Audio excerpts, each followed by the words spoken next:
Hello बच्चों, आप सभी को मकर संक्रांति की ढेर सारी शुभकामनाएं। उम्मीद करते हैं कि आप आज तो मुझे पता है कि बस एंजॉय करना है आपको, अच्छी तरीके से फैमिली के साथ रह के नई ऊर्जा और सकारात्मक रूप से। मुख्य उद्देश्य ये वीडियो बनाने का है कि जनरली मकर संक्रांति तो हम लोग प्रत्येक साल यानी 14 जनवरी को तो सेलिब्रेट करते ही हैं। एक ऐसा फेस्टिवल ये माना जाता है कि इसमें मुख्यतः कई चीज़ें से शामिल है, जिस कारण से हम इन चीज़ों को पूरे देश अलग अलग राज्यों में अलग अलग नाम से भी जाने जाते हैं और वो सेलिब्रेट करते हैं। सामान्यतः इसमें कई ऐसी चीज़ें हैं, जैसे उत्तरायण का स्वागत।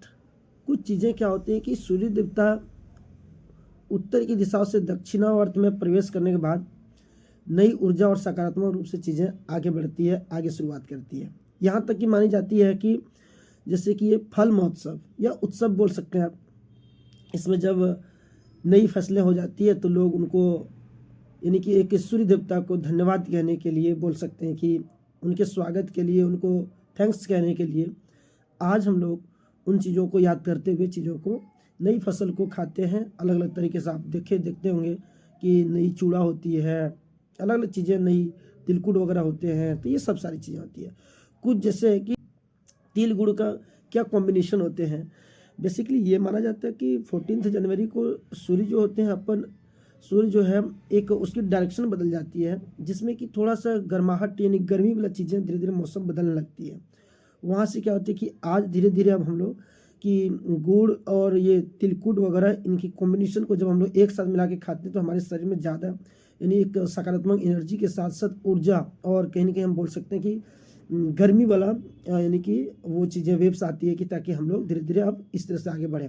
यहाँ तक कहा जाता है कि ये दिन थोड़ा शुभ भी माना जाता है। आज के दिन में लोग अलग अलग तरीके से चीज़ों को, किसी भी पकवान को किसी लोगों में डिस्ट्रीब्यूट करते हैं। खास ये भी देखा जाता है कि इस मकर संक्रांति जो है, मकर राशि जो है, इस कंडीशन में सूर्य देवता जो अपने शनिदेव यानी अपने पुत्र से मिलने के लिए भी जाते हैं, तो ये भी इनकी एक खासियत है। तो ये सारी चीज़ें हैं कुल मिला के, जिसके शुभ अवसर पे हम लोग क्या करते हैं, आज मकर संक्रांति को सेलिब्रेट करते हैं और अच्छी तरीके से नहा धो के सुबह सुबह मस्त नई चीज़ों की थोड़ी थोड़ी सारी चीज़ें हम लोग कॉम्बिनेशन मिला के अपने खाते हैं। यहाँ तक कि अब बात रही है कि इन मकर संक्रांति को अलग अलग राज्यों में अलग अलग तरीके से सेलिब्रेट किया जाता है, अलग अलग नामों के नाम से, यानी कि वो जो फेस्टिवल, जैसे कि आप जानते हो कि हमारे बिहार उत्तर प्रदेश में इसको हम लोग मकर संक्रांति के साथ साथ यानी कि दही चूड़ा, खिचड़ी, तिलकुट पर्व या महोत्सव ऐसे करके हम लोग जानते हैं। यही आप समझ लीजिए कि गुजरात, राजस्थान की तरफ जो होते हैं, ये फेमस एक वर्ड कहा जाता है, उत्तरायण के रूप में जाने जाते हैं। आप आसाम की तरफ जाएंगे तो वहाँ पे इसको माघ बिहू के रूप में भी जाने जाते हैं। नो डाउट इधर आप साउथ की तरफ चले जाएंगे तो तमिलनाडु तरफ आई थिंक इसको पोंगल के नाम से जाने जाते हैं। नो डाउट इस प्रकार से चाहे वेस्ट बंगाल में हो तो ये मकर संक्रांति के रूप में भी जाने जाते हैं। तो ये कई अलग अलग राज्यों में मतलब अलग अलग तरीके से इसको लोग नाम कहते हैं और मनाते हैं। जैसे अगर बात करें हम लोग ये पंजाब हरियाणा की तरफ, तो ये ज़्यादा फेमस है कि पंजाब हरियाणा में इसको लोहड़ी पर्व के नाम से जाने जाते हैं।